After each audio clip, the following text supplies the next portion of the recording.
Hello, friends. Welcome to A Little Room for Healing, where we aim to create a little more room in the world for authentic connection, insightful healing, and a deeper understanding of our hearts, ourselves, and each other through honest conversation. My name is Joel. I'm a Reiki and 13th Octave Laho Chi practitioner, a facilitator for deep healing, and your host. Today, I'm spending time with Lisa Gaub. Lisa has been practicing as a licensed clinical therapist for 20 years. She also owns and operates Sugar and Fire Baking Company, creating super delicious vegan cookies. Highly recommended.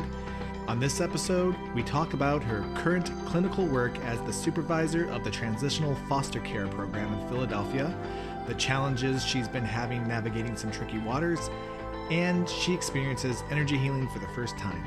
As we're about to wrap up, she turns the tables on me, and I answer questions that help guide me to another level of compassion for my parents. Come on in. Hi, Lisa. Hi, Joel. I'd say great to be here, but you're in my home. Yeah, so. exactly. Oh, yeah, great to have you. That's another thing. I am in Narberth, Pennsylvania, visiting her and her family. So we're in her house today, and I'm thrilled to be here. We're always thrilled to have you. Yes. I love hearing that. I am always so awkward in the beginning of these podcasts. I notice it every time. Like this, yes, like this. So, whatever. Let's move into it, shall we? Let's do check-ins to see where we are in this moment, and I'll go first. Sure. And then I'll pass it over to you. Yeah. And then we'll see what happens. So, how are you feeling? Yeah. Well, let me preface this by saying I do a check-in at every meeting I'm in or one-on-one or group meeting. I ask everybody to start with how they're feeling that day. Amazing. Because everybody can check in with everybody. So that's always the first question. How are you feeling today? Yeah, so that exactly. was my instinct. That's exactly what we do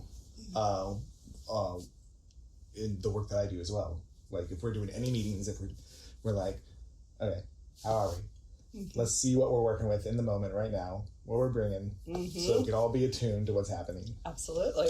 Love it. Okay, so I'm going to do that. I have like an excited nervous energy in me. There's nervous energy flowing through me right now. I'm like uppity.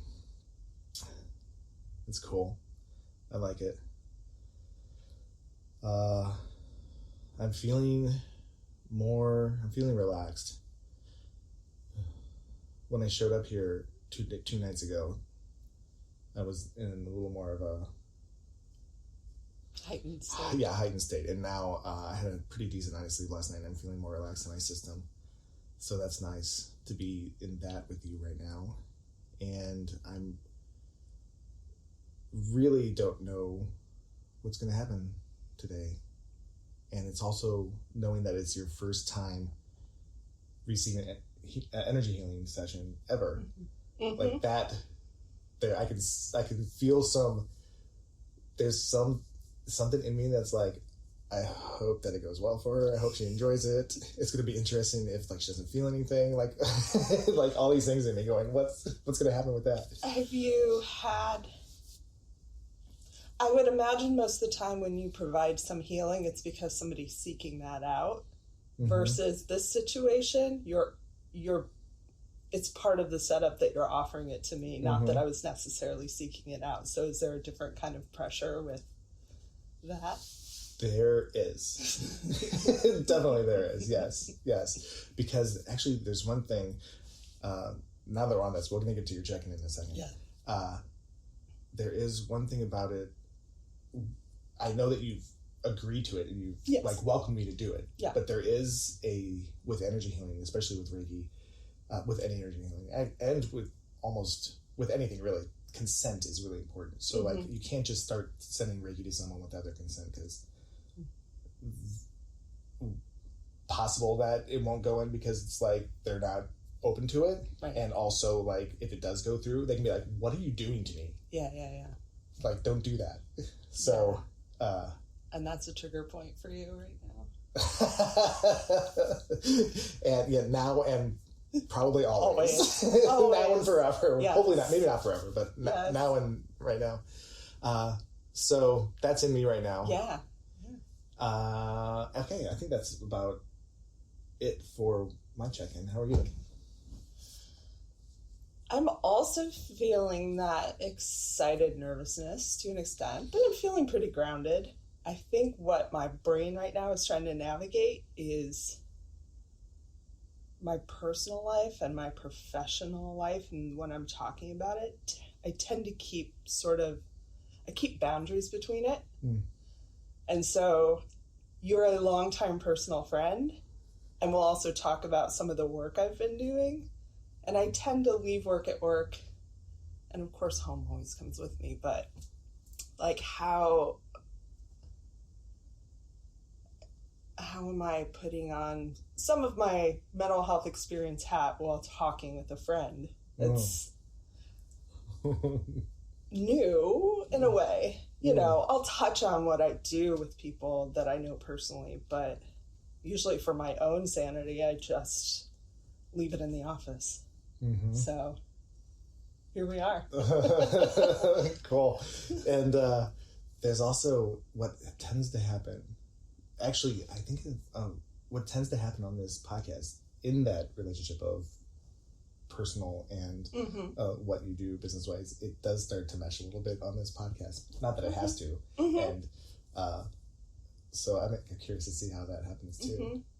And I'm guessing what we talk about is probably the parts of my professional life that are leaking into my personal brain right now, because that's what I've been stewing on. I imagine it'll go there. Well, let's start with your professional life and what you are up to in that these days, if you want to share that. Oh, I can share that. Currently in my clinical professional life, I am a clinical supervisor at a transitional foster care program in Philadelphia. I supervise the clinical services of migrant and refugee children picked up at our southern border that have no adults with them. They're just children coming across. The authorities pick them up, and rather than keeping them locked up or in detention centers, the government now sends them to social service agencies, and we care for them until we can place them with their family or family friend or somebody in the U.S. they know or have a connection to. So most of the children are 5 to 15 years old. Sometimes they come with a sibling or a cousin. A lot of time we have 5-year-olds coming across by themselves, and then they're flown to Philadelphia, and we'll receive them in the middle of the night. But we immediately give them medical care, education, counseling services, case management services. And the whole goal is to help them feel safe, identify any traumas that they're coming across with, and just help get them feeling safe and grounded when they're with us, because we know there's so much change happening with them. So I supervise clinicians that do the day-to-day counseling and therapy, and we talk about the assessments to identify traumas. We talk a lot about just because somebody's been through trauma doesn't mean they're traumatized, doesn't mean they're disordered. A lot of these kids are so resilient, and you just see them smile and play and happy and playground and interact with peers they don't know. And then we aim to set up any, especially mental health services, we think they might need based on the things they've talked about. So wherever they go, they have a touchstone of somebody else that can help them talk through their journey and everything they've been through. So that's my most recent clinical position. Current. Yeah. So not much going on there. No, pretty easy.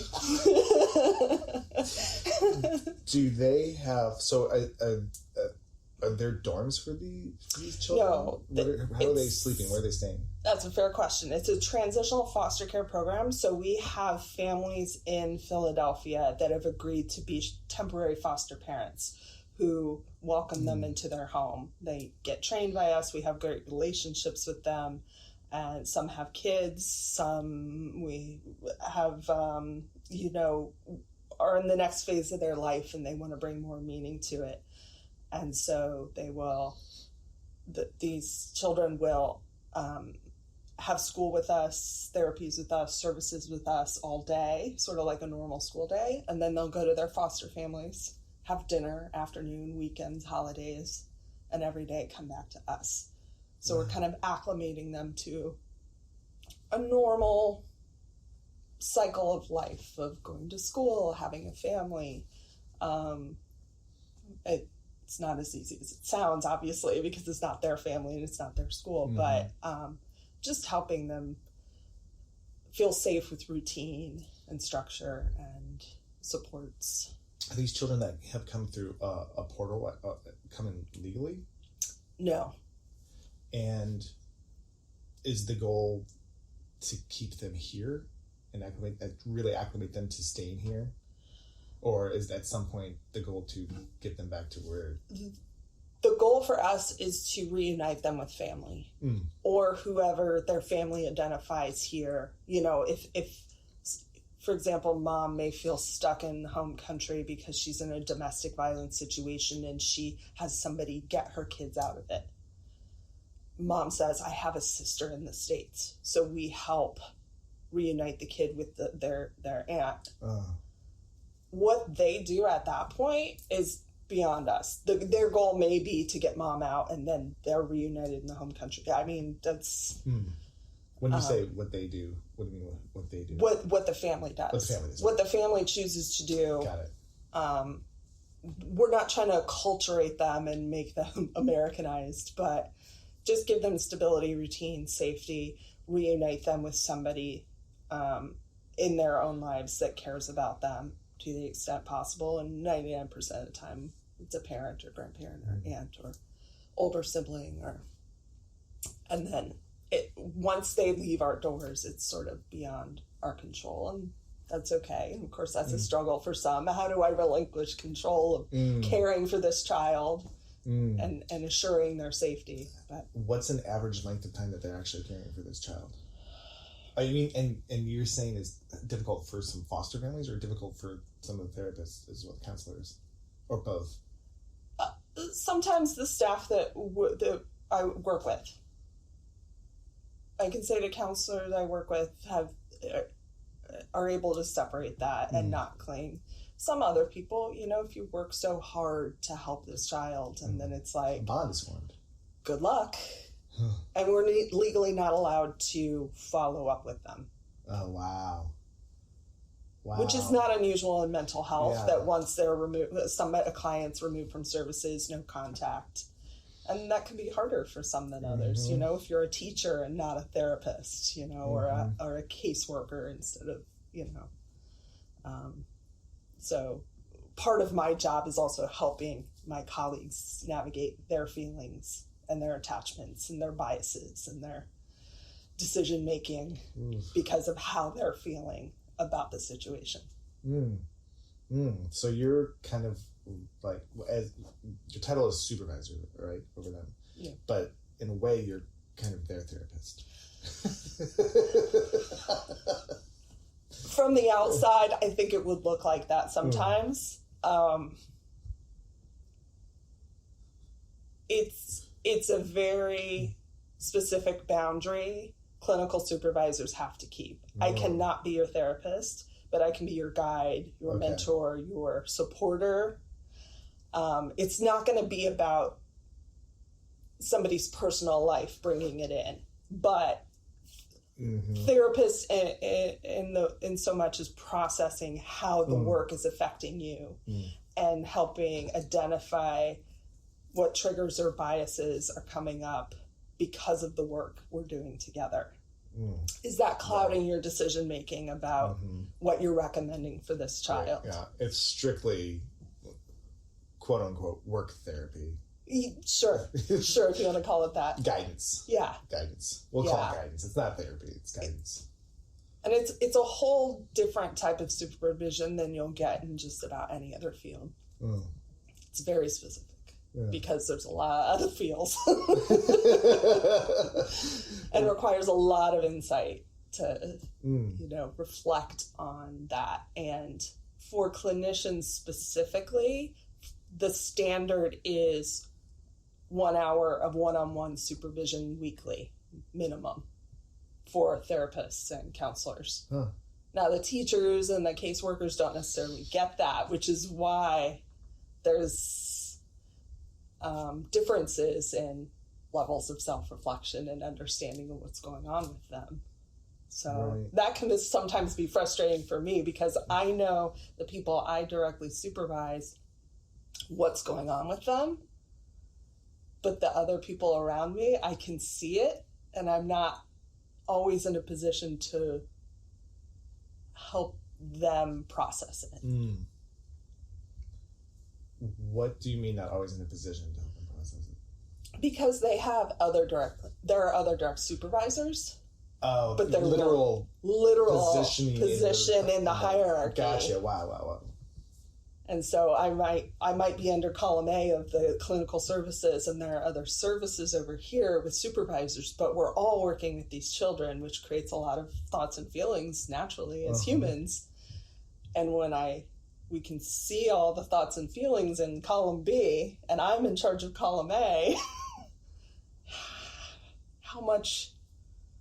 what's my role in helping the whole team navigate these dynamics?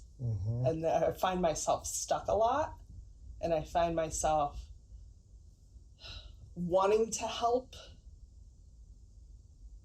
but the position lots of people find in workplaces is not wanting to step on toes, not wanting to overstep, but not wanting to see unhealthy patterns continue.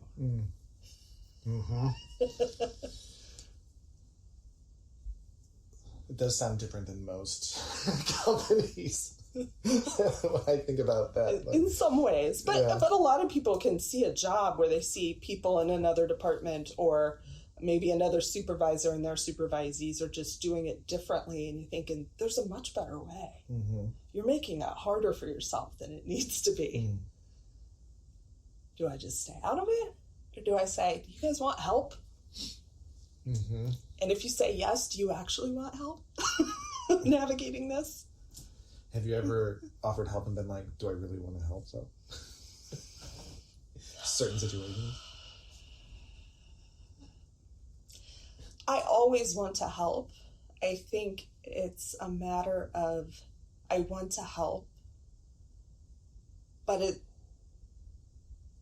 is it gonna be helpful? Are they gonna be open to receiving the help? Or then does it become I'm the problem?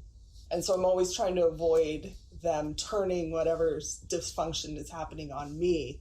Suddenly Lisa's the problem because she's pointing out some challenging areas that may involve me thinking about what I'm doing. No. Yeah. I know that. I actually know that. Right. But and even just in like a one-on-one, even like if somebody's coming in or in retreats that I'm a part of and I'm facilitating, and they come in and they are here for a certain thing, but I'm seeing something else. And it's like, are they capable of hearing this? Are they ready to hear this? Yeah. Is this a helpful thing, or do I just need to I'm now learning that don't say anything and help them and just let them be in their process of themselves, and they'll find it maybe or maybe not on their own. Right. I've been at this job for, it'll be close to 2 years now, and I've sort of been in the holding pattern of wait for the opening. But after 2 years, what's my role in maybe forcing open a little bit? Okay, that's what I mean? 2 years is a while, yeah. Yeah, it's definitely after 2 years. So I'm here, I navigate, I observe, I learn, I have conversations, I build trust with people. And some people are just so tight with their control, and they want it to all be what's what they know, even if it's not working. Mm. And when do I go, I think there's a better way. Mm-hmm. And how do you present it in a way that it's not uh-huh. creating even more dysfunction? Exactly. And that this is that limbo I've found myself in a lot lately. Of if I see an opening, I slip something in. You know, when I hear, I trust your judgment. What do you think? Okay, Lisa, here's the time to say the hard thing. Mm. And so I'll do that. Okay. That's their response? Yeah, Oh, yeah, okay. Have you ever heard someone say to you, I trust your judgment, what do you think? And then you say the hard thing and they're really did not want to hear that. That's a good question. It does not happen that often because I can be patient for a very long time waiting for the openings. And I rely on my instincts to really sense, like, are you saying that because you think that's the thing to say? Tell me what I need to hear. You don't want to hear what you need to hear. Or, yeah, maybe they do. I have this question is coming up in me, and it's on the same topic, and it's taking you out of the work thing and into you and me dynamic. And I'm wondering if you've ever seen something with me and have been patiently holding it in.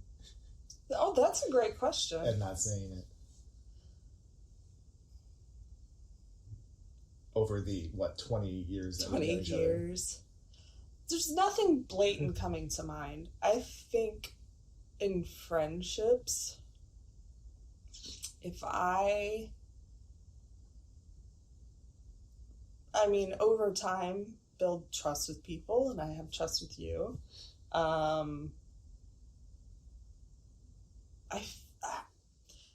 For me, it's always navigating. I can't be my friend's therapist. I can't be my family's therapist, you know? So there's only so far I'm going to go because it's not my job to keep digging. Mm-hmm.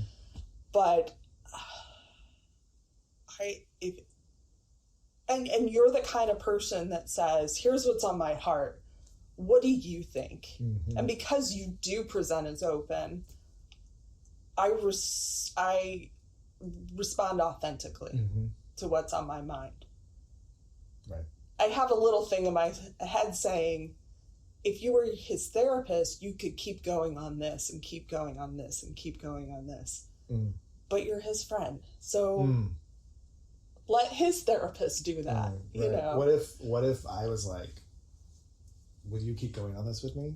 Is there an actual line when you're like, I know I'd rather not?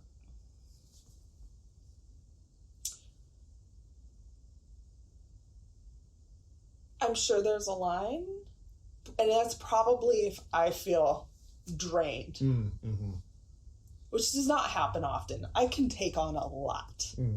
But there comes to a point where I think my line is when the friendship starts to feel like my role is to be the therapist instead of the friend. When you're showing up at my proverbial doorstep for my services instead of my friendship, that's the line. The great line. Solid line. Yeah. And I do have people that walk up to the line. And I have to say, I'm not your therapist. I'm not your therapist. I'm your friend. One of the things about our friendship and my friendship with your family is that I don't see you guys often because I live in New York and you live here, obviously. And so when I show up, I find that I often come in and we have a greeting and then I do a dump. Sure, of where I am. Sure. And then we get through the dump and then we're like, okay, cool. Yeah. And so there's a balance. It's not all dump and leave. Which is a really crude way to say it, but Thank goodness I'm not just coming in, leaving a dump and then leaving. But when people do that, it does feel shitty. Yeah, it does. It really does. But I also know that sometimes friendship is, I need to get out of whatever circumstance I'm in, and I feel safe with you. Mm-hmm. I feel either stuck or unsafe, or I'm treading water, and I need to get out and be with people I know that care about me unconditionally and are just there for me. Mm-hmm. And, you know, I do that too sometimes. I just need to go have a change of scenery. Yeah. And, you know, if you do that, you're at home and then you say, I need a change. And I always say, you're always welcome. Just come retreat here. Mm-hmm. And you show up and you dump. And then we... and then we chill. Then we watch... And then we watch funny things on TV. And we take walks and we eat bagels. And, you know, there's a good balance there. Yeah. Because part of our job as friends is to receive some of the... I just need to unload a little bit. Yeah. Yeah. The line is when it becomes, I'm knocking because I need to unload, and then I leave. And there's no, so how are you doing, really? Because I'm open to receiving as well. Mm-hmm. Yeah. That is so important, the reciprocation of it. Mm-hmm. It doesn't have to happen every time, because no.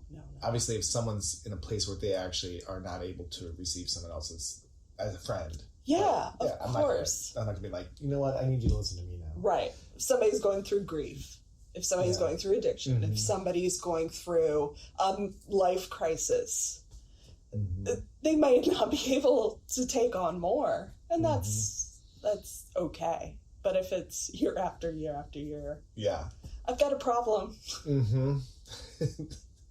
Yeah, I just thought, what's that song? If you got a problem, I'll solve it. What, Ice Ice Baby? Ice Ice Baby. He's leaving himself open to some pretty tough stuff there in that song. If you got a problem, I'll solve it. And people are just going to be like, okay, Ice Baby. But his resolution, though, is the hook. Check out the hook. Oh yeah. My DJ will revolve it.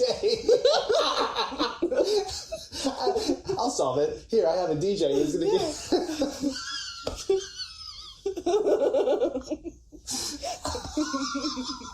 Oh wow, what a great... He's got to figure it out. He's got to figure it out. Then he gets the credit for the hookup. Right. He's the one making the charts. There was another question I had about the children. Yeah. If you don't mind jumping back to that real Please do. Yeah. You said a lot of them are resilient and are smiling, playing, happy. I'm curious if any time in that situation where they are resilient, that their resilience is actually a protection for what's really going on underneath, and they're resilient, but they're really actually, they're obviously going through some huge things. Well, that's the thing. I always say they're still on their journeys. And when especially children, when a lot of them have been traumatized, they can't take a breath and let it out until they feel safe and secure. And even if they feel safe with us, they're still in the middle of their journey. They're still in survival mode. And so for many, it doesn't behoove them to put their armor down because they haven't had trusting caretakers and whatnot. Some we can see that can verbalize it and say, I got out of that situation and I feel like I can move on with my life. I feel safe with you guys. I feel safe about where I'm going. And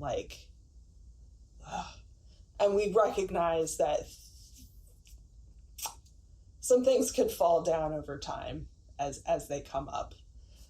They're showing resilience.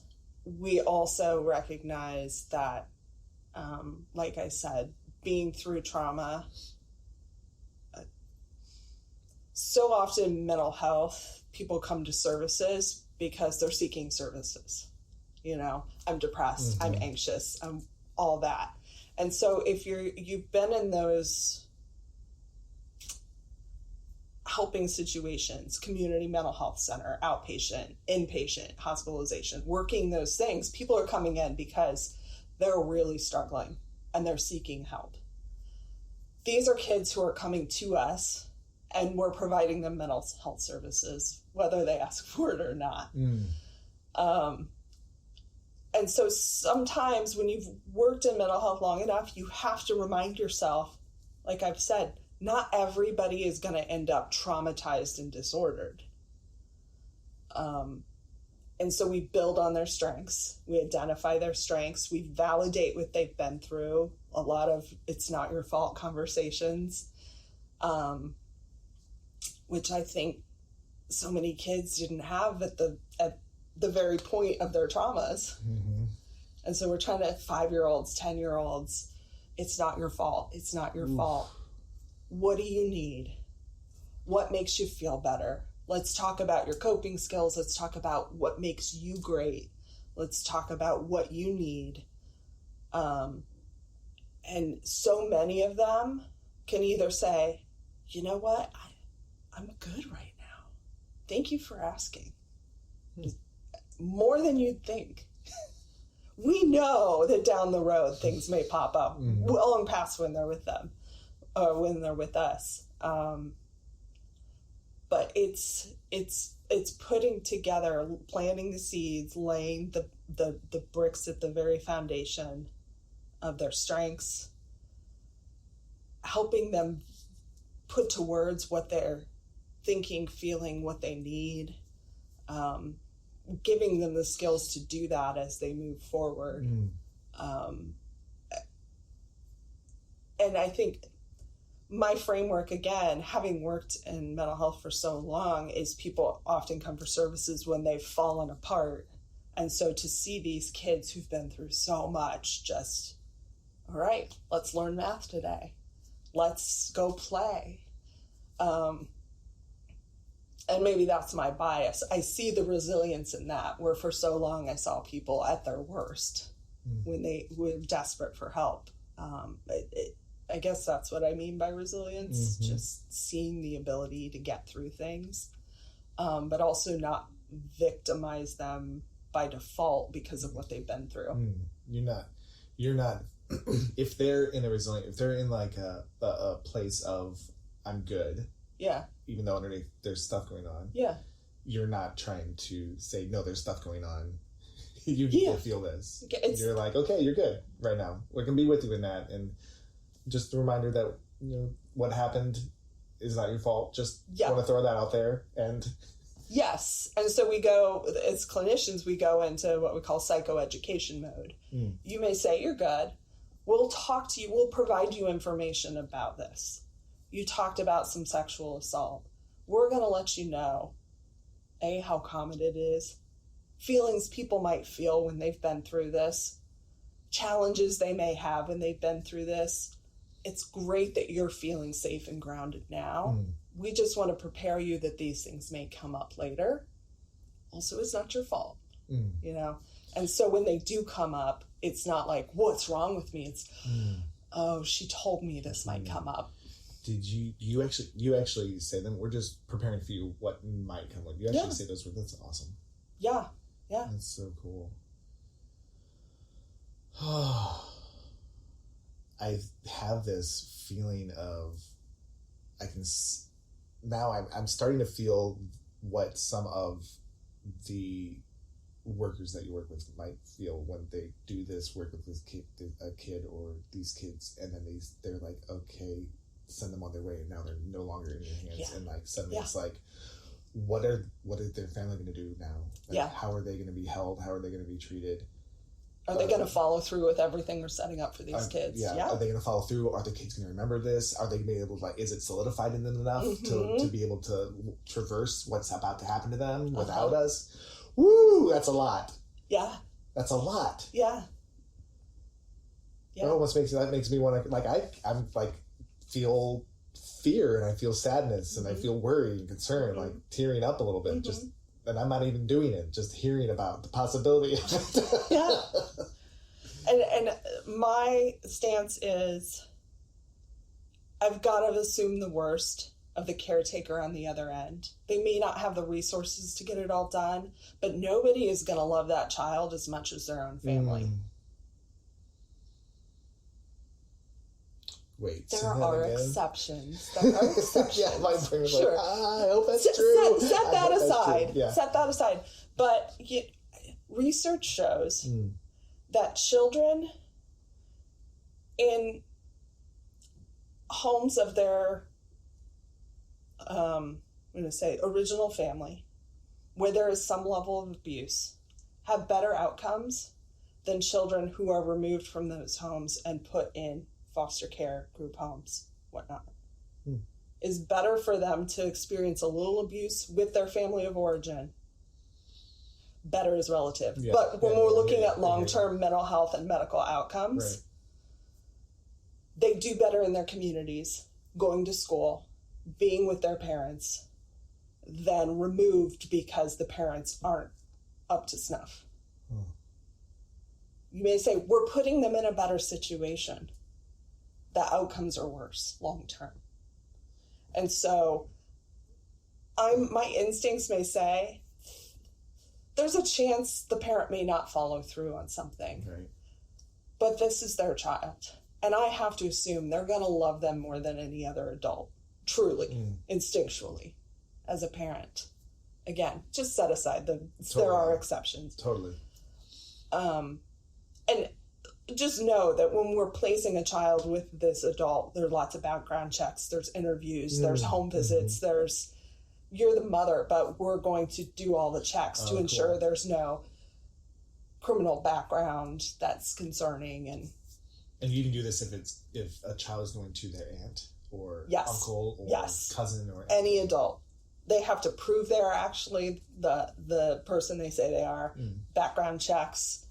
Any red flags, somebody showing up at the house, any sort of I don't know if this story's right or accurate or if something else is going on. Somebody shows up to talk to them and said, oh, there are 3 other people living in this house we didn't know about. They either need to get them out or we need to do background checks on them because we can't send them to a sexual predator, for example. So there's a lot of case management background work that's happening on a very basic level. So assuming all that checks out, I'm going to assume the best of the person on the receiving end for this child. And so, yes, there can be fears. There can be anxiety, especially if the child has been with us for a while, because the kids will be with us for sometimes 5 days, sometimes 5 months, depending on what's going on the other end. And it can be anxiety provoking to say, I heard that this week. I just don't know if this parent's going to follow through on the things. But we can't assume we know best. That is the child's parent. We can't assume we'll take care of them better than the parent that the child is saying they want to go to, and the parent is saying, I want my child. But it just... It sounds like a you issue. And it's those conversations that can get challenging sometimes. Because they're not open to hearing that, because they think they're making what's in the best interest of the child because of their gut is having that response. Do you find that more often than not, that gut response in that situation where the kid wants to go to the parent wants the kid, and the background checks have all been had, everything's the gut response is actually something from their own, I mean, you kind of said this, but their own past, their own childhood, their own trauma? Sometimes, yes. And sometimes working on the case has been so challenging for a variety of roadblocks that they've become sort of frustrated and resentful about having to do this or that they're not seeing clearly on what's in the best interest of, I have these conversations with the parent, and I hear one story one day, what's the truth? What's the reality? What are they scheming here? What's going on? And it's maybe there was a language barrier. Maybe there's a cultural barrier. Maybe you have to recognize he's a man and you're a woman, and maybe he just doesn't care what you think culturally. Bureaucracy. There's bureaucracy. There's patriarchy. There's misogyny. So it doesn't necessarily mean if you're a woman and you're trying to communicate with the man from another culture, and this is where it's like your cultural bias can come in, and the white savior complex can come in, and you have to check yourself and say, why do I think I know best? Totally. Why do I think I know the best thing for this child? What facts can you present to keep this child from his family? It doesn't feel right. I understand that, and that's valid. How can you justify keeping this child from, and these tough conversations? And not everybody is in a place of self-reflection, and that gets frustrating for me, because you're making decisions about other people's lives based on your feelings. Sometimes your feelings are based on your biases and your triggers. Wow. Yeah. And then it becomes, what's my role in helping them see that?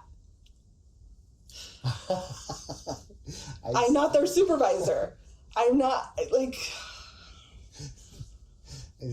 I can express my thoughts and feelings on it. I can express my concerns, but the problem becomes when this is a pattern over and over of, here we go again. Sensing some frustration.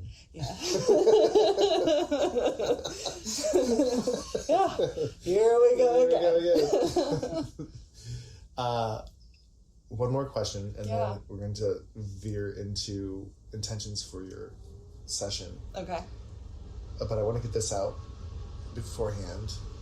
Have you ever have there been any difficult navigational waters through the foster people and the kid? Has there been any difficult scenarios in that? Yes. Yes, because styles are different. And so sometimes the dynamics of the foster family are very different from the family of origin. When we have kids, say, we have a boisterous Philadelphia family who yells to communicate, not necessarily in anger, but they're loud and they're, hey, blah, blah, blah. You have a child who's been physically and emotionally abused, and yelling is a trigger for them. And they find, we've heard this before. Yes, I feel safe, but I don't always feel comfortable. And then trying to drill down with them, what does that mean? And then having a conversation and saying, like, foster family, you're not doing anything wrong, but we want to help you be aware that these things are challenging for this child. Loud voices, yelling, being super direct, because of their history, because of what's happened to them, can be hard, and helping them have a little front of mind about that, or just the way people give directives can be hard for some children. And it doesn't mean that they're doing it wrong, it just means the styles are different. I assume that sometimes it's difficult for families to hear that their style is not working with this. Sometimes it can be, and honestly it usually ends up being the clinician having the conversation, because they're best at framing it in a way to help the information be heard. For about 15 years I worked with the juvenile justice population and boys, and half of them responded positively to the kind of yelling directives because that was comfortable for them. Mom saying, hey, go over here and do this. And I'm like, okay. Some of them shut down. And so it's helping staff navigate that. Well, this is just my style. Yes, but you may not get the response you want if you're yelling, because this child either gets triggered and angry or shuts down because they're fearful. Yeah, but so-and-so takes it no. Yeah, they're different people. Yeah. And so it's always about helping the adult and saying, we're the adult, they're the child. Their job is not to match you. Our job is to match them. And having those conversations. Yeah. That's cool. I like that. That's, yeah, the child needs as little pressure as possible. Was that what you're saying? Like, it's not the child's job to match you, it's your job to match the child? Yeah, I mean, they're already adapting so much. I always say, if something's not working, it's our job to change it, not the child's job to change themselves. Yeah. If the scenario in the classroom, the child's getting up and running out a lot, getting up and running to the bathroom, the job is not to punish the child or provide these consequences for this child. The child is still in their journey. Our number one job is to keep them safe. When they run out, are they safe? If not, why? And what do we do to make sure they're safe? What can we do in the environment to make it so they do feel safe? Our job is not to make the kids follow the program. It's to build the program so the kids feel safe. Can we implement that into all schools? And here's where I come up against a challenge, because in multiple programs I've been in, it's that people don't want to change the old school way of thinking. And so I say, to what degree do I push back and say, we're the adults, we have the power, we need to use it responsibly. And when do I say, nobody's ready to change, I need to move on? But then I say, it needs to change. It needs to change for the sake of the children. For the children, and it's please. This cycle of frustration, trying to be in the system to change the system. And where's the line of being so frustrated that you have to remove yourself? That's my eternal struggle in nonprofit mental health.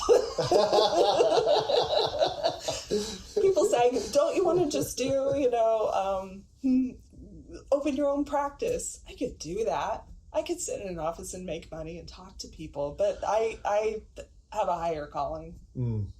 I'm drawn to systems and making organizations function better for the whole. Nice. And that's why I get stuck when the adults in the room don't want to play along. Hear it. The adults in the room let their inner child rule. Stuck. Yeah. Make the decisions. This is fun. So I've been feeling into, while we're talking, I've been feeling into actually, let me hear what your intentions might be for your session. Well, and being completely new about this, help me understand what setting an intention means in this situation.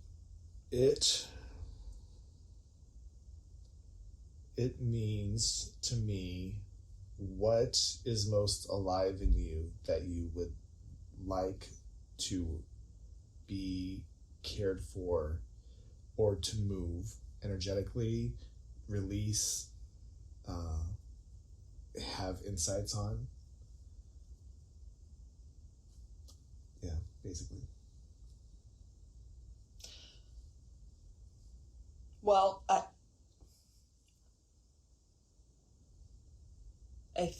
think what I can best do is express where I'm feeling stuck, and maybe that can help to some extent, because I'm still a little ambiguous to me. Okay. This whole energy healing thing. Sure. So it's sort of what we've discussed to some extent, feeling stuck about when do I push harder in these uncomfortable situations with, especially right now, colleagues, where I'm seeing the patterns of dysfunction over and over again, and they're not super open to receiving guidance or feedback. Everybody's feeling out of sorts. Everybody's starting to feel somewhat emotionally unsafe around each other because it feels like chaos.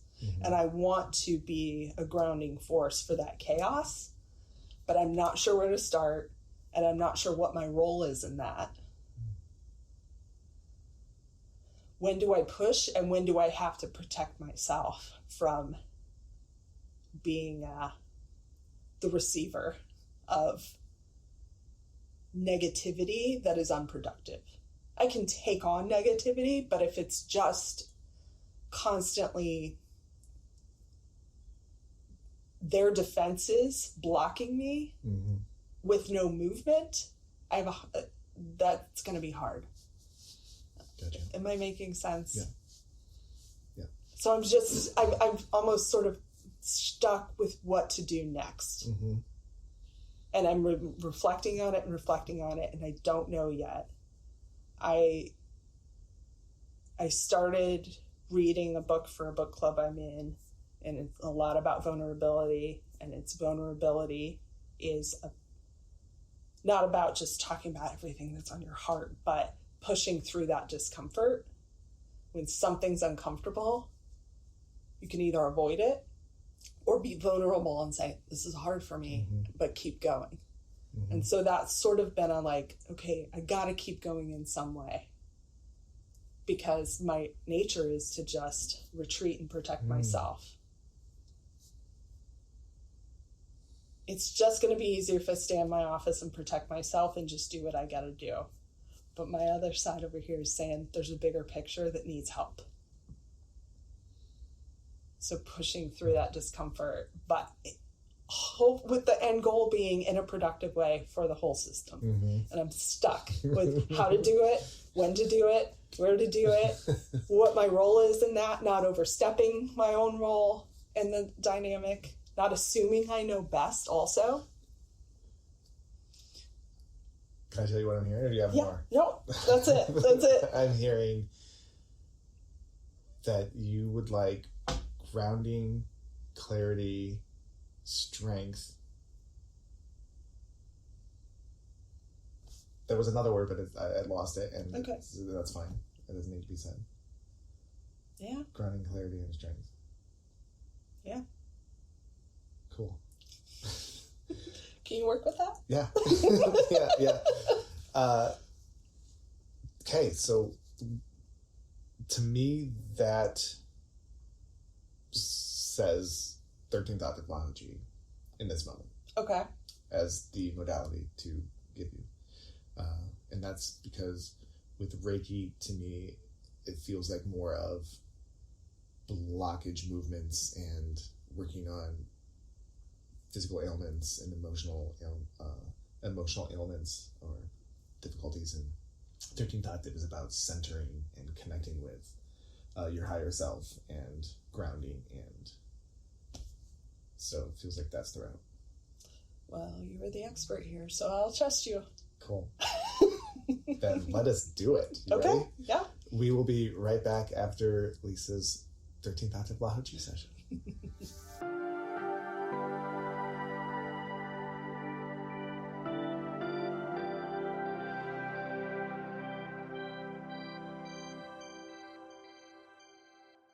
And we are back from Lisa's 13th octave Lahuji session, and also her first ever energy healing session. And I'm so curious about what your experience was, and it's been interesting because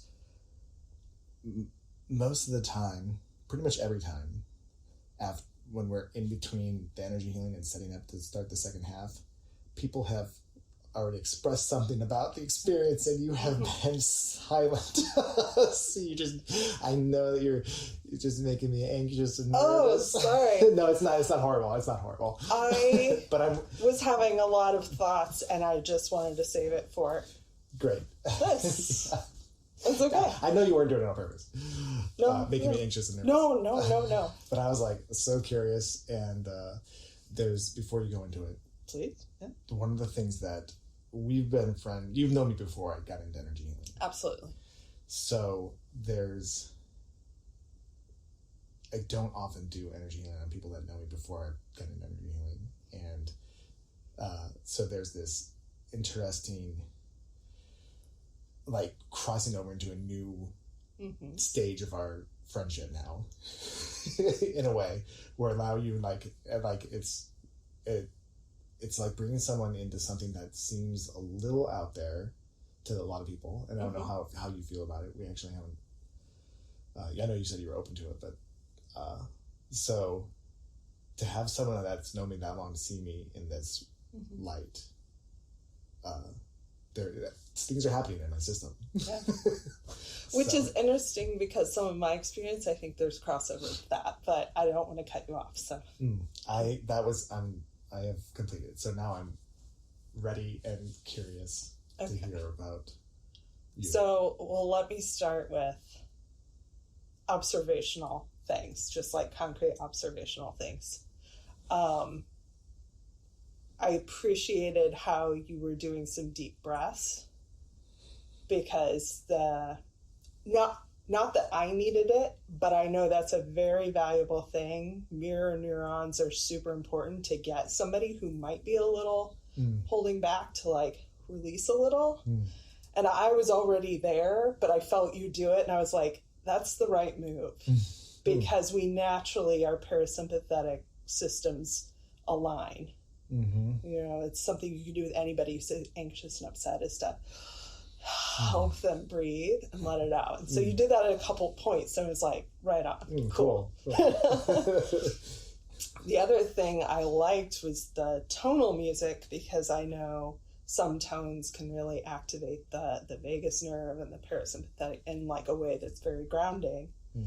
But there was a period, maybe 30% of the way through, where the tones were very dissonant, and I found that challenging to sit with. Because I was like, all I can think is, please stop being dissonant. Get back to where it's like calming. Interesting. Yeah. Like, this isn't helpful for me right now. I wonder why this is here, this tone. Because I was very much focusing on the tones and like just letting it kind of carry me into relaxation. And whenever my mind would start going, I'm like, go back to the tones. But when it was dissonant, I couldn't do that. And so it was like, just stop. Let's get back to center, please. Cool. Which had nothing to do with me or you. It was just the tone. So there were the first things. I'll point out a couple unusual experiences. The first one was I had this sensation of like a veil coming down over my eyes. I was like, well, that's interesting. I kind of sat with that. I thought, it really feels like something's coming down over my eyes. And I thought, well, it really feels like something's on my eyes. And then I remembered I had an eye mask on. But the sensation of the coming down was separate from that. So it was like, but then I was like, whoa, this is blowing my mind. I can't see. Oh, wait. You have an eye mask on. That's why there's literally something on your eyes. But that like, it was almost like a tingling movement. I was like, oh, that's interesting. I didn't ascribe meaning to it. It was just there. And then there was a moment right before your like final incantation, when you were standing by me, where I heard very silent walking in the kitchen, and I assumed you were in there, like you had stepped away. Wow. And then I heard you right next to me, and I was like, whoa, it sounded like somebody was in the kitchen with us. This was in the beginning or towards the end? Right towards the very end. At the end. Right before your incantation when you were standing. I'm like, well, that was weird, because it, like, auditorily, it sounded like somebody was tiptoeing, like in shoes, through my kitchen, and I thought you had stepped away to be quiet. Oh, interesting. And then we're going to come back, but you were there. Cool. I was like, that was not Joel. So I was like, well, that was interesting. Again, didn't ascribe meaning to it, but it was there.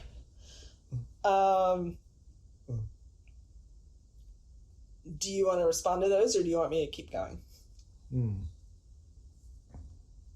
Keep going. Okay.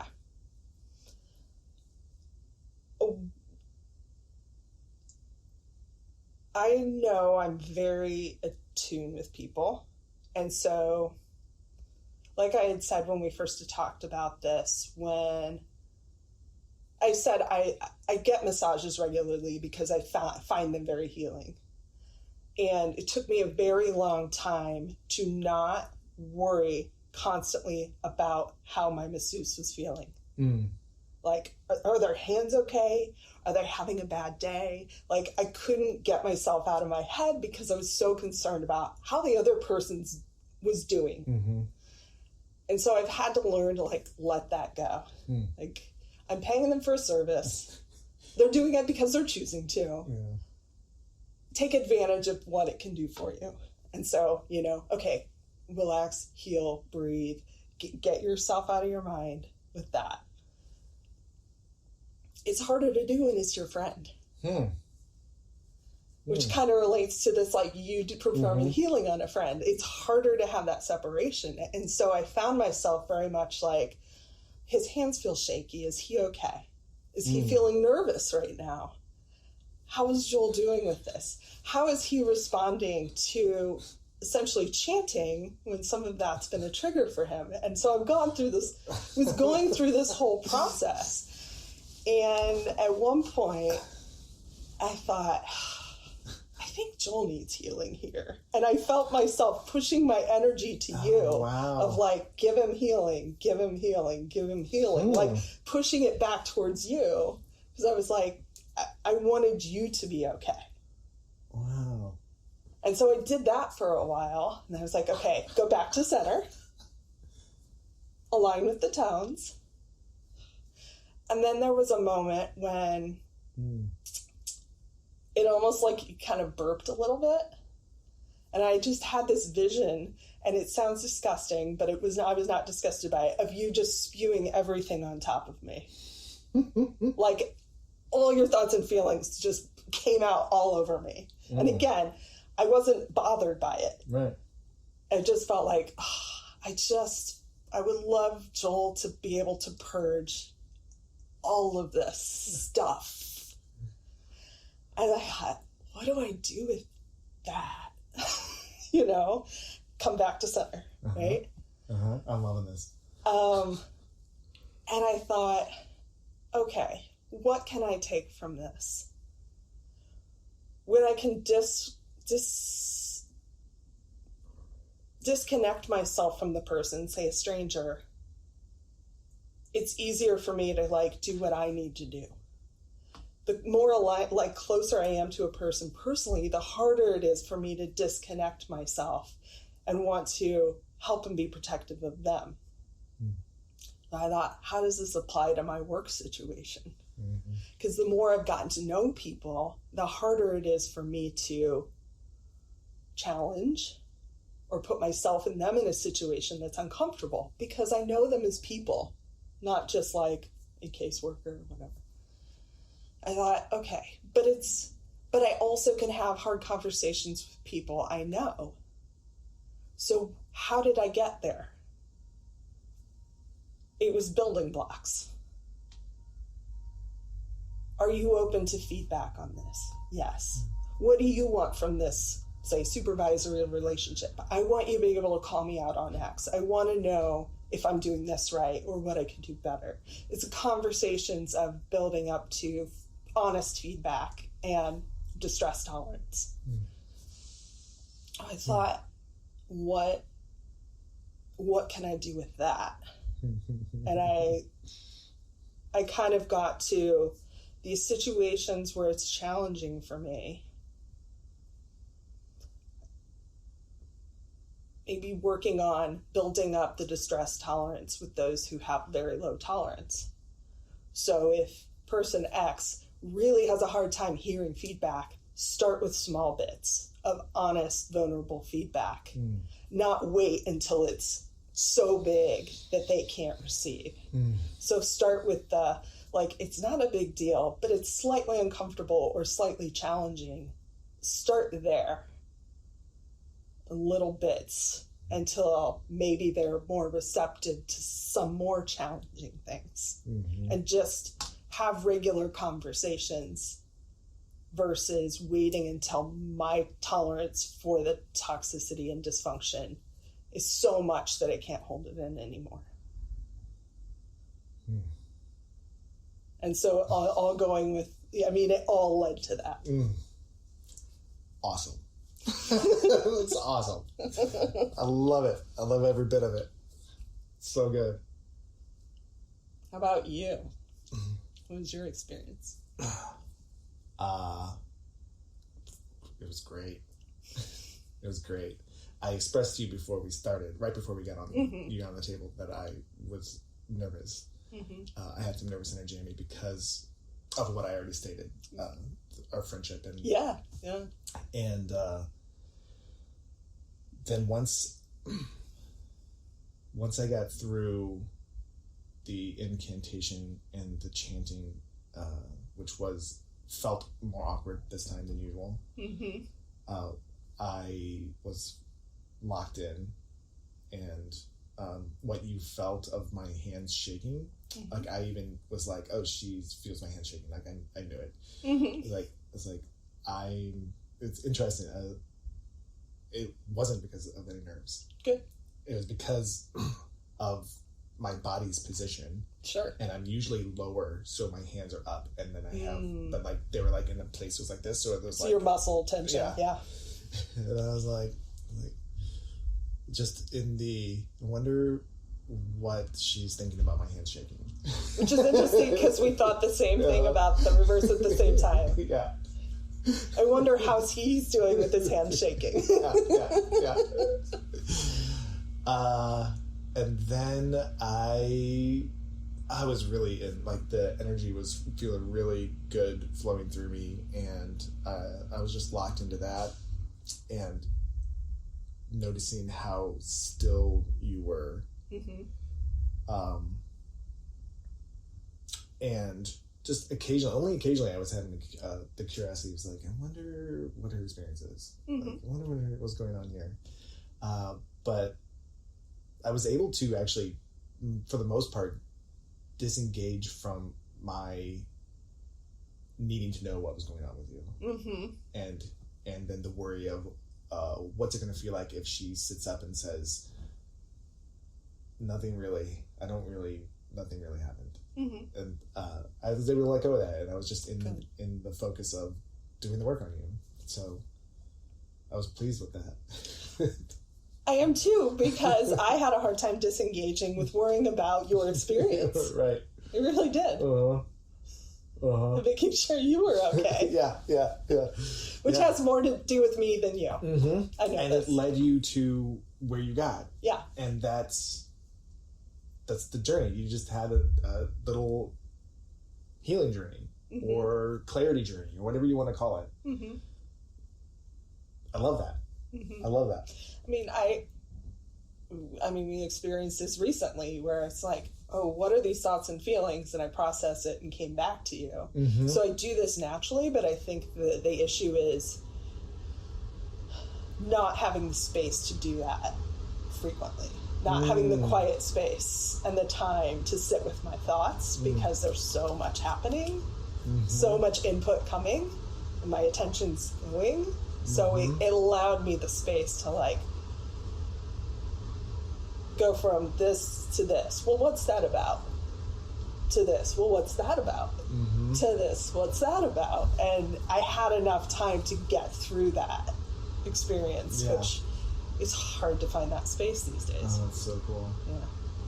Yeah. Well, I take it as a success. Good. It was a success. And you had a couple energetic / supernatural experiences too on top of it, which is awesome.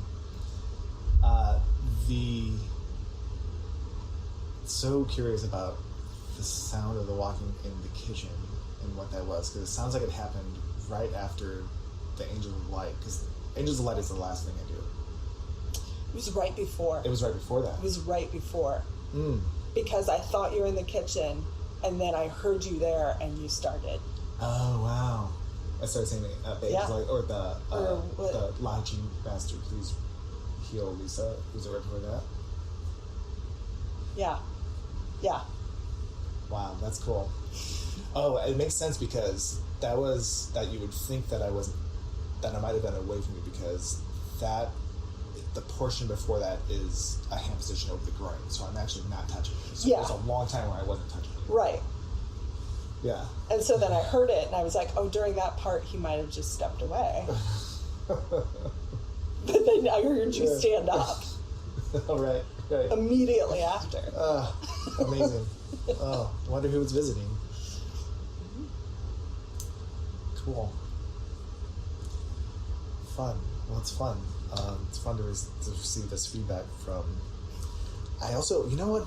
There's something that I have in me that there's an assumption that I have of you. That is that you're skeptical. And I don't even know if that's true or not, but for some reason, I don't know why. Maybe if I investigate it, I could find it, but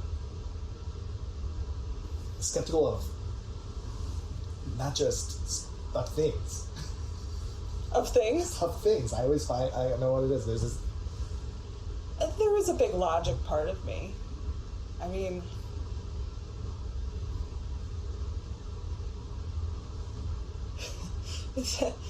I think more than skeptic, I'm ambivalent at times. Like, are there aliens? Maybe. Do I care? Not really. I think that's what it is. Not really. And I don't spend time trying to figure it out. I have no evidence, but I don't have not evidence. So I'm just proving evidence. Yeah. And I'm open to things, receiving things, but I'm not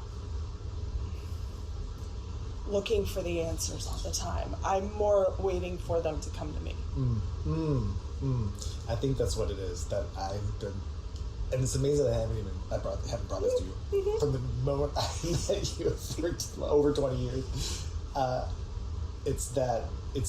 don't care to go looking for the answers for certain things. Like I don't feel driven to. Yeah. It's that. It's not that I don't care. For a lot of things I don't. It's that ambivalence that my system takes on as skeptical. Sure. Yeah. That's good to know. I mean, there's a lot of people that are looking for answers and seeking something that they need. And I feel grounded where I am. I'm not seeking. I mean, I'm naturally curious about things. I'm just open to receiving, but I'm not, what's the meaning of life? Who am I? I am, and I'm comfortable with who I am, and I was kind of born that way to an extent. Oh, wow. It's just who I am. Yeah, and I think that's why. I think that is hard for me to grasp with people. And I take that as, my system takes that as, oh, you're closed off to things. Sure. Actually, but then I've always been surprised by you. When I'm like, wait a minute, is she closed off or is she not closed off? What's going on here? It's all making sense now. Yeah. Yeah. And part of my journey as a clinician and helper is, I think we even experienced this when we were talking the other night, you say, how do you just let go of anger? And we both were kind of like, just let it go. But how do we explain to people how we do that? We just do. We just let the things go. It's hard to... You let things go. I have a hard time letting it go. Yes, that Andrew as well was talking about. Oh, that's right. Andrew is Lisa's husband. Yes, you're very, even longer friend. Yeah, who I've known since high school. Yeah, that's right. Yeah, you guys, I'm not blown away by that. You guys just let it go. And I'm like, I am stuck, and I have to feel it all in order for it to move, and it's a lot. Right. And then I'm like, I don't think I'm ever going to move it. And then I get stuck again. And I want to fix it. And I want to understand it. And I want to make the other person understand it. Oh, so much. But from our perspective, after a while, it's, how is that serving you? At what point? where your whole life becomes a cycle of trying to figure out where is this coming from and what do I do? Like, at some point, where's the rest of peace and ground? You know, like, are you? I don't know. Yeah, I mean, I hear that loud and clear. There's a lot, and luckily it only comes in waves. So there is plenty of time where there's peace and grounding. Yeah. But when it is happening, it's just unsafety. It's just that I'm innately unsafe, so I need to know everything to be safe. And that's why.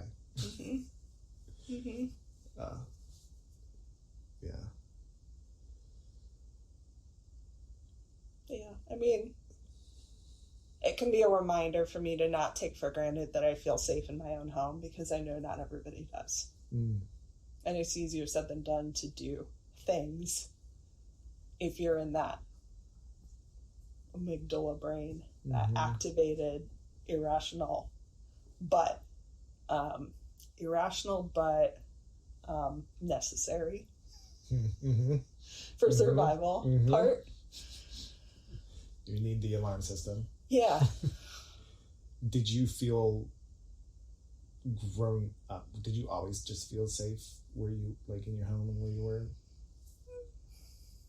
Did you ever have to work for it? Sometimes I had to work for it.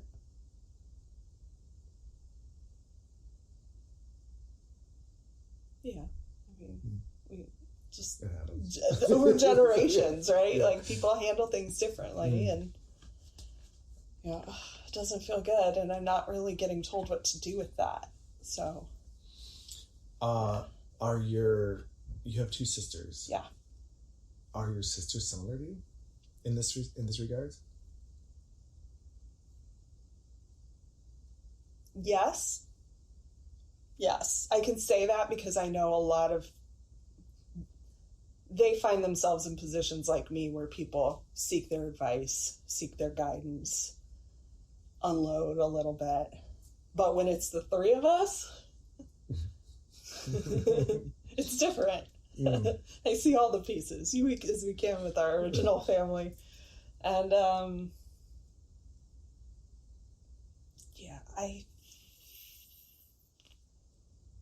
I think they get more activated than I do with some things. You're the oldest, right? Yes, I am. There are things I've just said, things are the way they are, and I can accept it and move on, or I can keep just trying to drill on it, and I don't need that. I feel like that's how my brother is. He's the oldest. Yeah. There's 4 kids in my family, and he's the oldest, and I'm the youngest. Yeah. And I feel like he's like that too. He's just like, I feel this way. Things are the way they are. I don't really need to get into it. I get it. And I'm like, must know everything. Right. I'm terrified. Yeah. I mean, I feel like there was a point in my life, once I left the house, I got into it and I did the work, and then I don't need to revisit it constantly. I just, what is this? What's going on? What do I need to do differently? What patterns need to change? What instincts need to be honed in and self-aware of, and let it out and move on. Question about the session we did again. Yeah. Do you feel like your intention was met?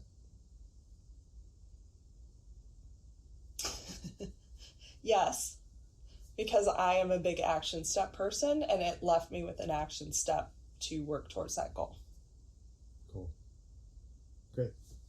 Yay. Because I didn't walk away going, well, it's exactly the same with that. Mm-hmm. But again, I had the space to really sit with it. What is this about? And I think there was a real benefit to having you do that, because it got me to that relational aspect. What is it that leads me down a certain line of thinking or certain reactions or feelings when I know the person? That's awesome. I love the way it works. Yeah. So much. It always happens in a way I don't expect. I've said this before on this podcast, but that it thrills me and it blows my mind every time that the answer for me 99.9% of the time comes in a way that I do not expect. Mm. Or an answer or a guidance or a new understanding. Mm-hmm. Yeah. Mm-hmm.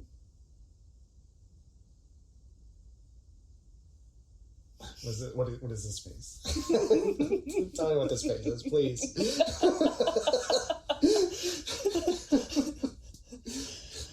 That was more of a, how are you going to wrap it up now, Joel? How am I going to wrap it up? Is it time to wrap it up? Not necessarily, but it had that air of like conclusion. Like, are we going to keep going or are we wrapping it up? That's all. Is there anything? Anticipation. I guess that was an anticipatory. What's next? It wasn't so much a, what's the word I'm looking for? It wasn't a assessment of what I said. Correct. Got it. Got it. I know we actually do have a time limit that we can be together. Mm-hmm. I want to know, how much time do you need before your thing in order for you to feel like good? 5 minutes. Amazing. So there's a little space. I mean, we don't necessarily have to keep going, but if something else wants to come up, I'm happy to keep going. Well, there was one other thing that came up. And it came up and it was part of my thinking through things. And of course it had to do with you, but it was let me say this. I have little to no religious / church trauma or drama or whatever, because I was not really raised in a religious household. Mm. I did start going to church of my own choice because there was like little discussion about God, the universe, all this stuff, you hear about Christmas and Jesus, and I was like, I literally have no idea what this is about. No idea, and so it's part of our culture. I wanted to learn, and I found the music like the most meditative part for me, and in the Lutheran church, the chanting and I find it very meditative, and I know for some people it's triggering. Mm-hmm. And I found your chanting to be very reminiscent of Lutheran chanting in a way that's positive for me. Which then led me to you, thinking, this is so interesting that here he is chanting in a way to me that is similar to the something that is so challenging for you. Yeah. Which led me to think, if you have kids, would you introduce your children to this sort of process or healing ritual? Wow, what a great question. Because to some extent, that's what your parents did to you.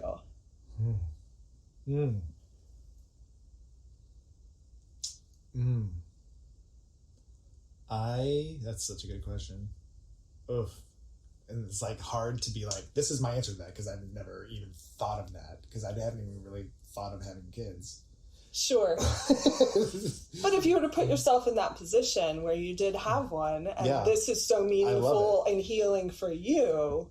I want to look into this. And so my thought was, well, yeah, if something is healing and wonderful for me or makes sense for me, I would want to guide them to that.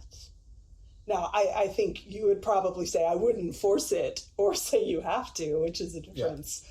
But could that lead you to some compassion for the position your parents were in, if they truly felt like this was the best for them and essential for them, and they want their children to have the essential. I mean, I've been at that question for years. Sure. So yes, But I saw the parallels. Yeah, I see the parallel too. I really love this inquiry. I do have compassion for them already, and having asked this question, I can see space for more compassion in the parallel. There is compassion because I know that this is what they believe, have patterned their whole life after. It's what they've known since they were children. Yeah. And it's also what makes them feel safe in the world. Yeah. So I do have compassion for that. The part that is hard for me with them, and the part that I would never do to my children if I had them, is if they said, this doesn't feel good, I would ask them why. And I would be in that with them, and I would hear them, and then I would not make them do something that didn't feel good. So I feel like if I had children and I would let them know what I do. Yeah. And I would bring them in on it, hey, this is what I do, and this is what it means to me. And then I would let them, if they want to try it, but not force them to try it. Yeah. If they want to receive, I would give it to them. And then I'd be in dialogue with them throughout the whole, any questions they have throughout the rest of our lives together. Be open to any dissonance they feel with it, any alignment they feel with it, and be totally cool with the conversation. And if they did not like it and they didn't believe it, I would totally be in that conversation with them and be in that awkwardness. Yeah. That's how I feel about it. I would do my best to do that. Which is in opposition to the way your inner child was approached with this. It is the opposite of my experience. And my assumption is your parents weren't given that option either, to explore their thoughts and feelings and safety within it. 100%. They were not. So they don't know how to. Yep. Yeah. Which is understandable, and that's where there's compassion to be found. It's also really hard for my scared, hurt little inner child to hear and be with. So my job is to reparent the inner child and let him feel seen and heard the way he wanted to be, and also to have that compassion for my parents. Yeah. How do you know? How do you know? It's hard work. I'm not fully there. I will totally 100% admit. How will you know when you are there? When I don't know for certain when I'll know when I'm there.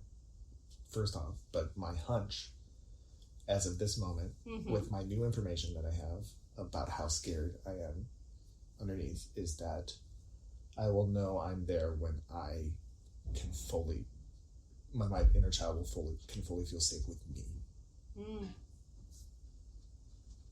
How will you know when that's happening?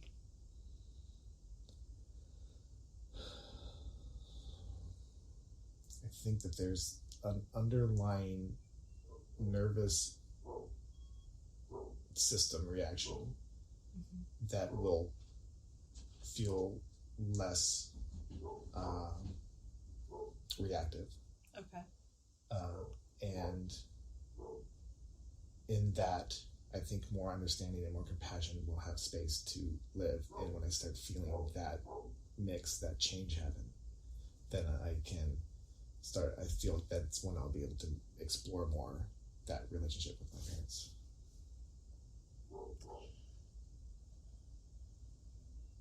Could you imagine it be possible that instinctual survival reaction never really goes away?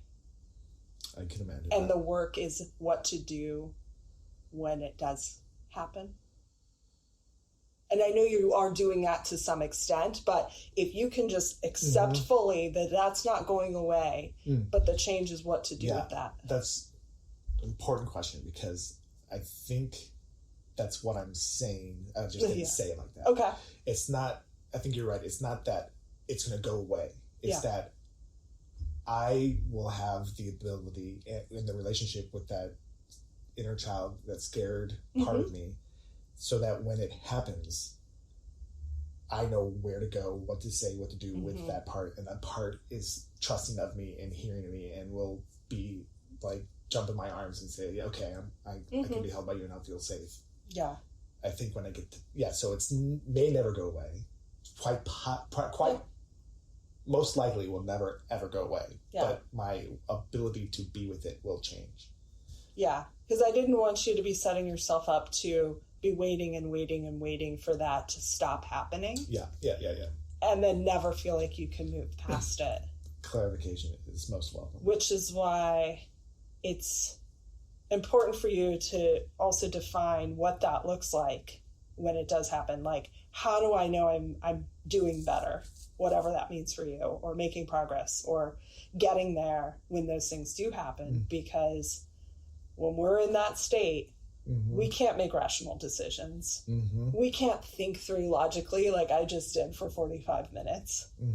So the thing to do is define it and plan around it and think about it and practice it when things are when you're less reactive, so that when it does happen, it's already there. The map is there. I just have to read it. But it's not the time to create the map. Yes, exactly. Amen to that. and something that I've learned, I'm learning over the last months, but really, actually, my body's starting to what's the word? Take on or actually understand. My body, like logically, I've understood, but my body's really understanding now. Is that, and I talked a little bit about my anger protected part with your friend Brenna yesterday on the podcast, which it actually was that as of this recording, as of this being put out to the world, it was a week ago, her podcast, and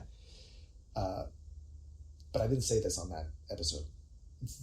I'm learning really clearly that when I get scared and I have that angry protector, that when I try to explain myself to people through the angry protector lens, no one can hear me. Because it's too, it's like it's like,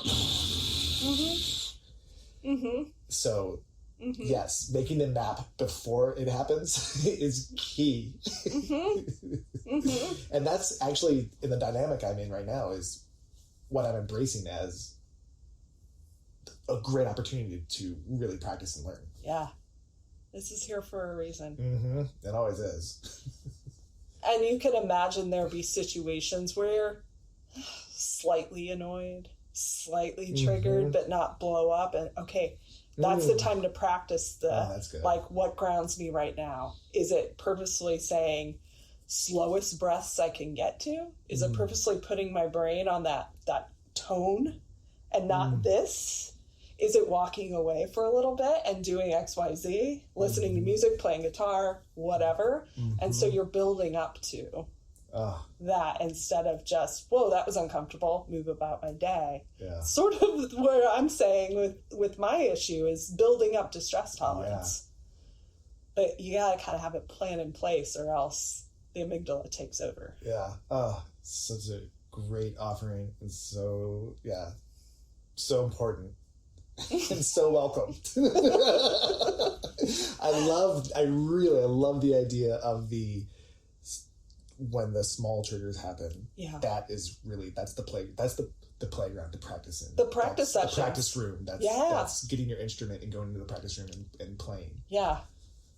Yeah. Play that scale over and over. So because we're, the trigger goes, that wire has gone over, the neural pathway has gone over and over, and we have to try and get it to go this way this time. But if we only try to do that when we're in the middle of this, it doesn't work. We got to go, nope, this way.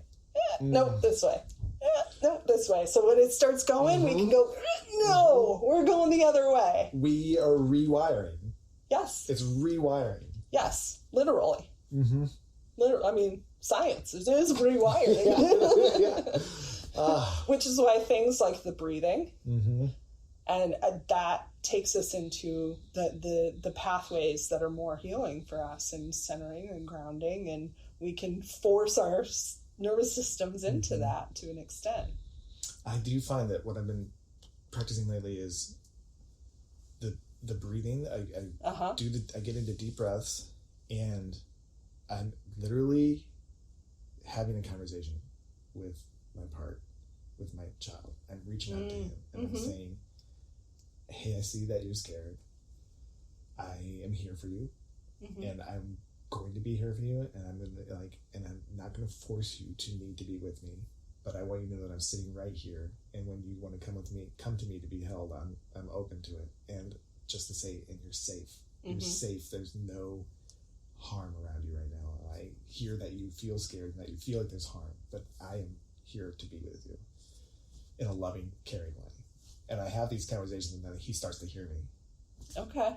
That's what works for me lately. I do what works. Is there ever any part of where you focusing on your inner child dissociates you from current you? Meaning that I'm possibly doing that to get away from the feeling that I'm having? Maybe it's not necessarily intentionally. It's easier for us to help others than help ourselves. Yeah. And so if you can visualize that as a child versus me right here, right now. I don't know. It's just a curiosity that came to my brain. Yeah. I mean, again, do what works. And if you find that actually works, don't stop doing it. Can you explain more where that question came from?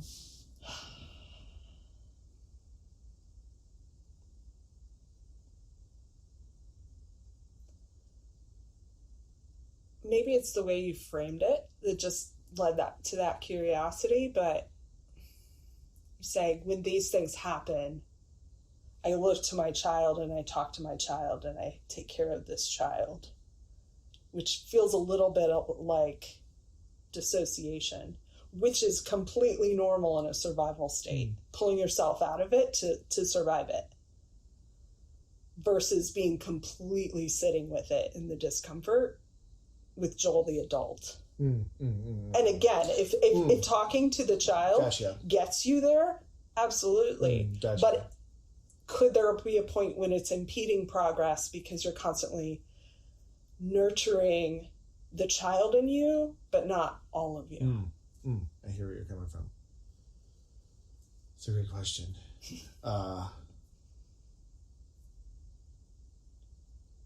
It's a great question. Interesting. I have to feel into that, because I can see that I do definitely, because this feeling when it comes up is extremely intense. I definitely have a tendency to dissociate from it. As much as I try to sit with it, I still, and that's fine. It's fine if I do that, because sometimes I can't feel it all at the same time because it's intense. So I'm gonna I can't give you an answer on that right now, but it's something that I'm definitely going to be aware of next time that I'm in the state and practicing. And you don't have to give me an answer. That's just me lobbing it to you to sit with. Because I can imagine, I mean, you identify that younger you and where these triggers were formed. But there are also let's say, a potential romantic situation. That's very much adult Joel. Yeah. Present, your wants, your needs that do stem from the child. I'm not going to say they're separate, but just turning to the child. Also, I don't want you to totally dissociate from, and so there's the child you, but then there's present you.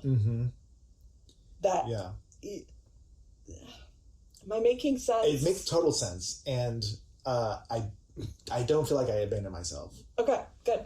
I've practiced really hard over the last, I don't know how many years of being able to sit with the discomfort that's coming up. And I think what I'm saying now about how I'm being with it now is because I've broken through this place, so I really see where it stems from now. Yeah. So I'm trying to be with that. Mm-hmm. Mm-hmm. So the child portion is newer in your process? No, I've always been with the child portion in this particular unsafe part is newer because I've been so in the anger of everything. Yeah. That I was just, in that sense, I was adult Joel sitting in the anger and allowing the anger to happen. Yeah. Yeah. And I was doing that for months. Yeah. And then I finally popped on the other side and I saw this terrified little kid and I was like, holy shit. That's where it's coming from. Care. Yeah. So that's where I am. But I love the awareness. I love keeping my eyes peeled on not abandoning adult Joel as well. Because he needs unconditional positive regard as well. Yeah. Yeah. I have to have higher self Joel go, adult Joel, you're doing a great job. And I'm with you and I see that you're uncomfortable and it's hard for you to reparent your child. Mm-hmm. Mm-hmm. Yeah. Yeah. It's a multi-level. It is. And to me, it goes back to defining what does that look like. If I had a magic wand and I could be who I want to be to an extent. You can't wipe away big reactions. You can't get rid of anger. Then you're not human. So what does that look like when I feel like, because otherwise if you're constantly just, I need to get to where I'm not this, you're never going to be that. So if it's closer to what you'd like it to be, what is that exactly? How do you react when you have those feelings? What do you do when you have those feelings? How long does it take you to recover from those feelings? Yeah. Otherwise, you're just spinning your wheels. Yeah. I'll tell you, there's a lot of triggers in the past in my life that have taken me years to move through, especially when it comes to romantic relationships. And I've done so much great work that now I can move through it in a matter of days or weeks. Days or a week. And I'm like, and when you see that and realize that, you're like, oh, like celebration. Look at look at all the amazing stuff you're doing. Yeah. You know? Yeah. Yeah. This particular thing is not, that I'm in, is not a romantic situation. It's, unfortunately. Fortunately, I would say. Actually, fortunately. Fortunately, I would like to think your next one would be a lot more okay. lot more okay. Okay. Because this, not okay. Okay. But I mean, I'm just thinking back to my clinical therapy and really making the steps and the goals, we say, concrete, measurable, which sounds very, very clinical and cold, but you got to see the little wins along the way. You know, if I'm triggered 5 days a week, can I get that to 4? And what does that look like? You know, if I slam the phone down every time I talk to this person, can I do it 1 fewer times? You know what I mean? And it's just defining what that looks like for you, because it's different for everybody. And then setting your intention to work towards that mini goal. 100%.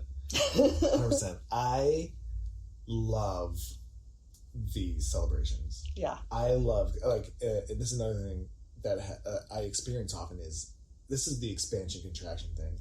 When I break through and like make a step, I go into a state of expansion, and I love that feeling. I celebrate it and I enjoy it, and I'm grateful for it, and I try to ground myself in it.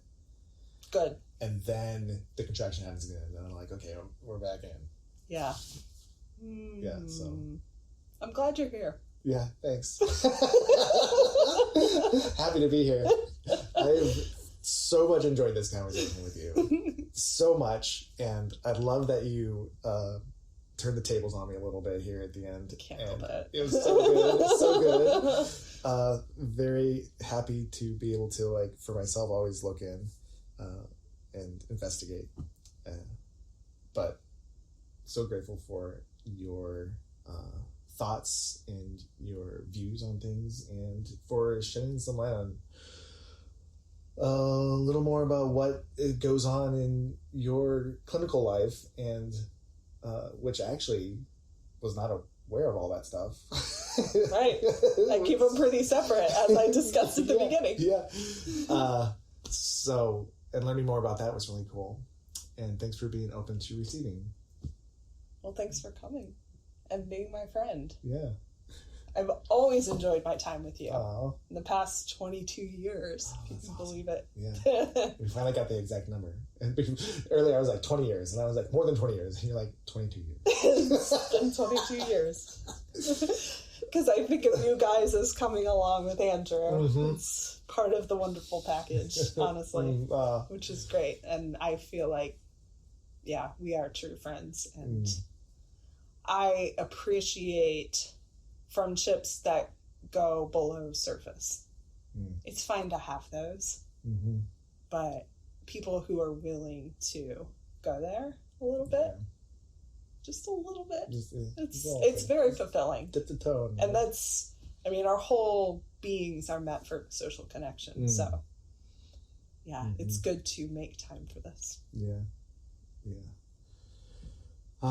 So wonderful. I appreciate you so much. Ditto, kiddo.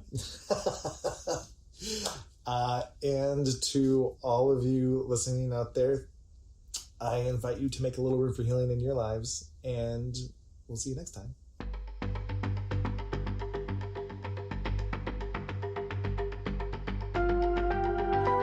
Thanks for making a little room for my podcast. I'd love to be a part of your journey too. Follow me on Instagram at A Little Room for Healing for news, updates, offerings, and connection. To book a session with me, go to www.alittleroomforhealing.com. If you'd like to support the podcast, follow the link at the bottom of the episode description. Don't forget to check out those vegan cookies at www.sugarandfirebaking.com. Have a beautiful day.